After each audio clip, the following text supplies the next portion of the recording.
Hey, Shalom, Shalom. I want to start off as always by giving no praise to Yahweh, Ba'ashem, Yahushua, Ba'ashem, HaKadosh, that belongs to the apostles or GMS, and the honest you brothers doing the work of the Most High in truth and in sincerity. So, a quick one. This one's inspired. I just went for a walk.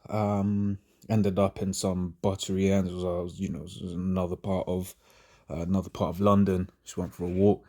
And I've done a similar video to this before, but just a reminder of the points. Like here in Esau's kingdom, like you have all of these well-to-do Edomites, like living in all of these nice areas, but every house has the security alarm.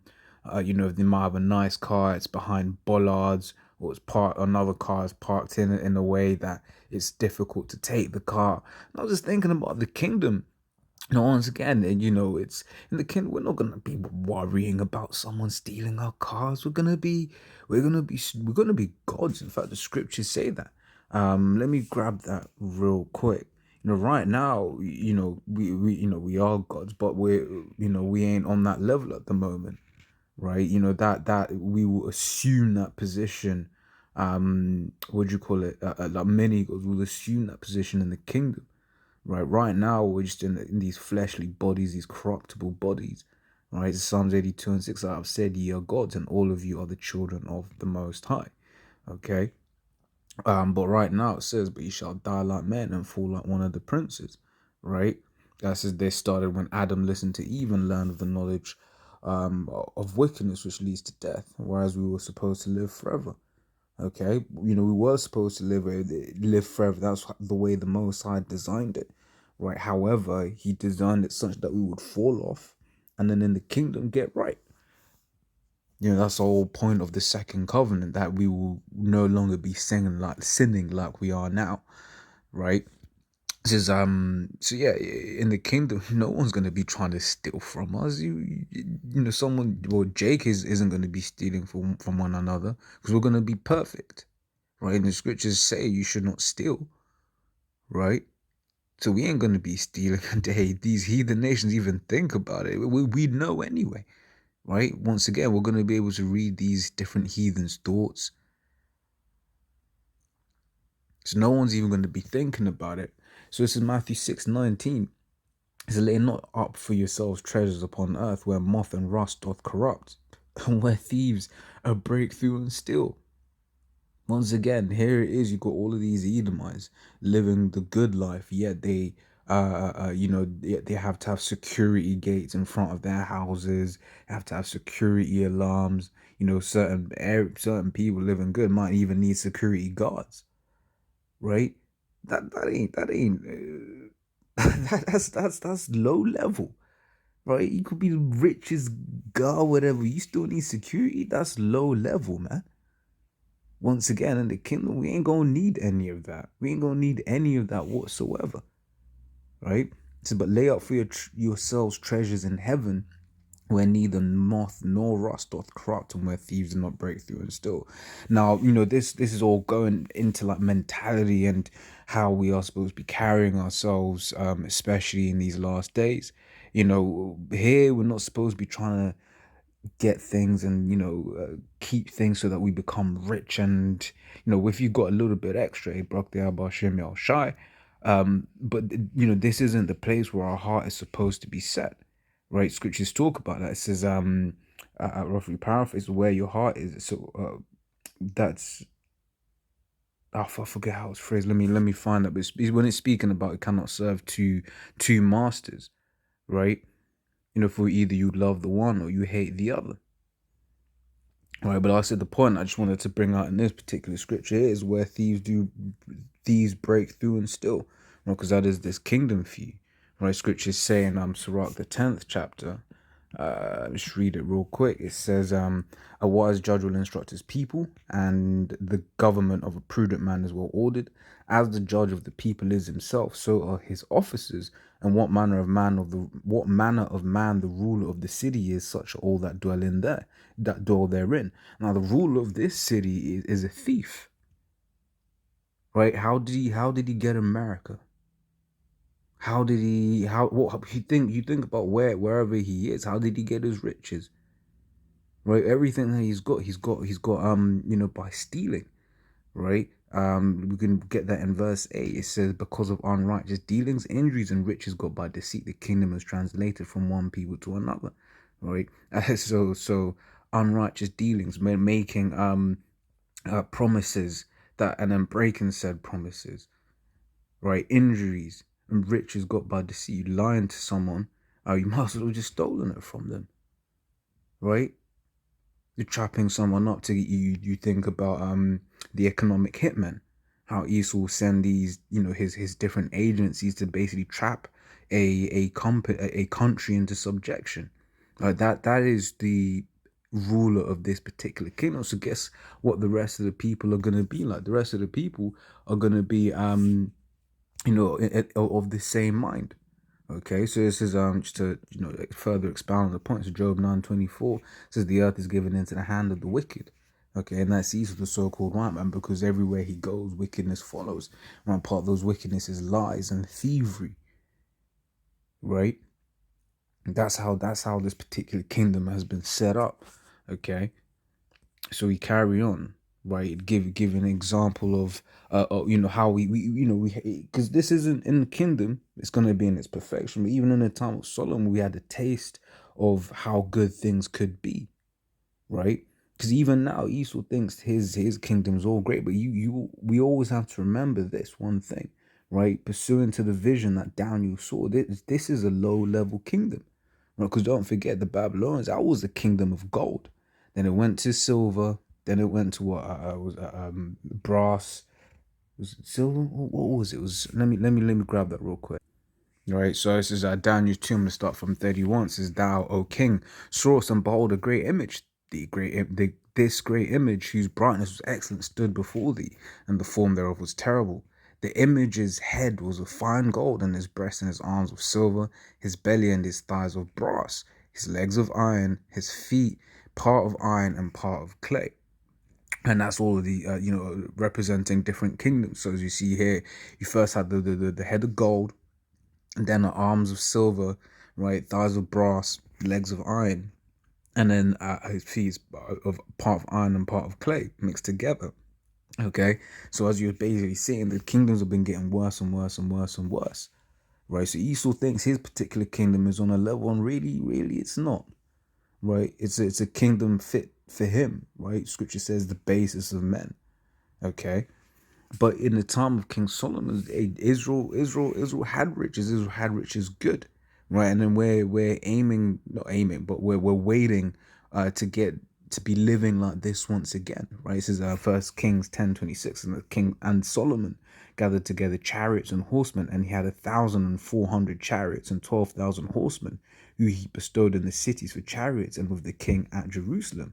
And the king made silver to be in Jerusalem as stones, right? And cedars made he to be as a sycamore trees that are in the vale for abundance, right?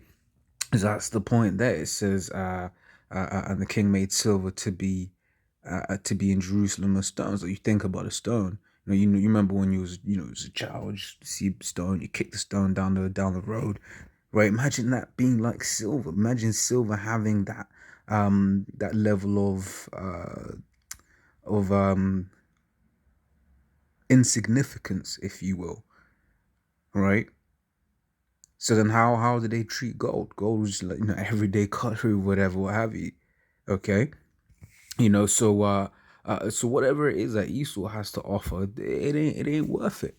Right? And in this kingdom, let's say you were living like this, right? You had a pad, right, where literally the streets were paved, to your driveway was all solid gold, right? You go on holiday for 2 years, you come back, someone may have dug up your gold. So what do you have to do in this particular kingdom? You have to set up, security, this and which once again, that ain't living. Right? You got all these riches having to set up loads of different security for it. Right? So Second Peter 3:13, nevertheless, we, according to its promise, look for new heavens and a new earth wherein dwelleth righteousness. So our mind isn't here, right? Our mind is in the kingdom of heaven, where we can have all of the nice things that we desire and not have to worry about people trying to take it. like these well-to-do Edomites have to do in this particular kingdom, right? Grab this as well. It says Colossians 3 and 2, set your affections on things above, not on things on earth, right? And that is a thing of not us not getting entangled. Scriptures talk about getting entangled in this world, but desiring to get my other decent car, desiring, I'm gonna break my back, get the upgrade of this car, get whatever, the next one up or whatever it is. Right now, once again, as always have to caveat, that doesn't mean you can't have a nice car. Hell no, right? But it's the mentality of those things, right? It's the spirit of those things, right? This is Revelation 21. See where I'm gonna start from. 21 I want? Or was it 20? No, it's 21. There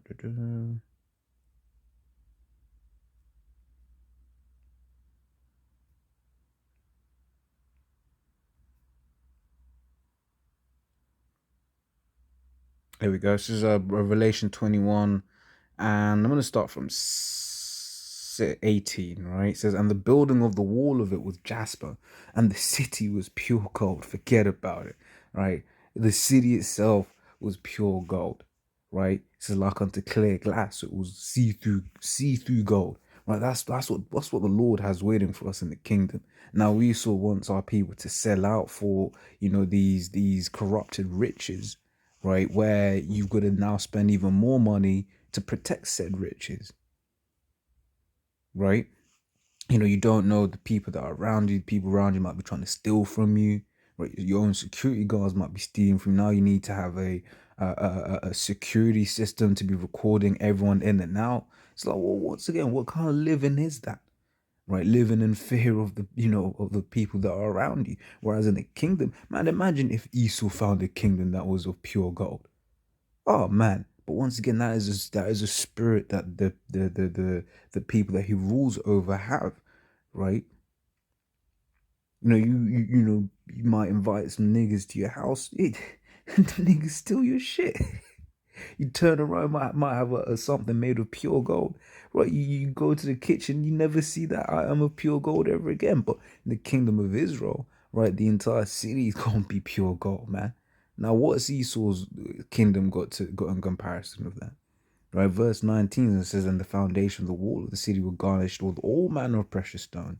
Right, the first foundation was jasper, the second sapphire, right? The third a chalcedony, the fourth an emerald, the fifth is sardonyx, the sixth sardius, the seventh chrysolite, the eighth beryl, the ninth a topaz, the tenth a chrysoprasus, the 11th a jacis, the 12th an amethyst, right?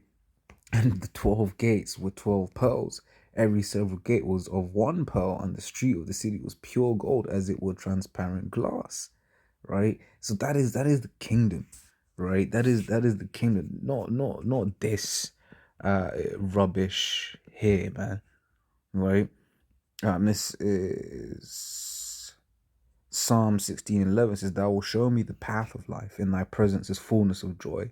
At thy right hand there are pleasures forever more. Right? Right hand of Yahweh Shema Shah, that pleasures evermore. Let's see what precepts we have here. It says Isaiah 65:17.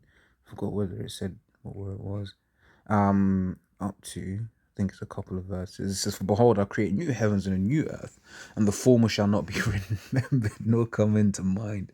Right. So all of these, once again, I said I was going through some bougie and seeing some fat houses, right? But none of that is going to be even in comparison to what the kingdom has to offer, right?